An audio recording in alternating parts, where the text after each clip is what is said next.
আমরা তো সকালবেলা থেকে আসতেছিলাম, এখানে যারা সমাবেশ ছিল তাদের উপরে হামলা হয়েছে। তারপরে আমরা সব বাধা বিপত্তি এড়িয়ে এখানে এসেছি। আমরা সমাবেশে বক্তব্য রেখেছি। বক্তব্য শেষ পর্যায়ে আমরা যখন রওনা দিলাম তখন গ্রাম থেকে সব আওয়ামী লীগের যুবলীগ এবং সারা বাংলাদেশের যারা আওয়ামী লীগ যুবলীগ আছে তারা এখানে আশ্রয় নিয়েছে।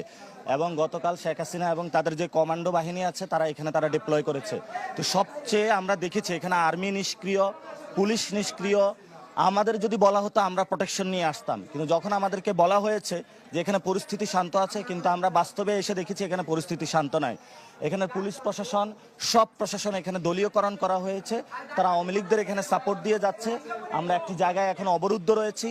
আমরা যদি সামনে ভবিষ্যৎ বাংলাদেশে যদি পুলিশ প্রশাসন, আর্মি প্রশাসন যদি তারা নিরাপত্তা না দিতে পারে, আমরা ভবিষ্যতে বাংলাদেশে যুদ্ধ ঘোষণাতে প্রস্তুত হতে যাচ্ছি। দেখতে পাচ্ছেন যে আমরা এনসিপির কেন্দ্রীয় একজন নেতা নাসিরউদ্দিন পাটোয়ারির সাথে কথা বলেছিলাম।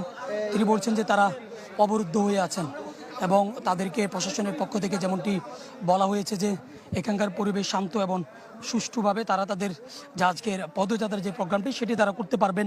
এই আশ্বাসেই মূলত তারা আজকের এই গোপালগঞ্জে তারা এসেছেন। কিন্তু আসার পরে তারা এখানকার যে বিপরীত চিত্রটি দেখেছেন সেই বিপরীত চিত্রের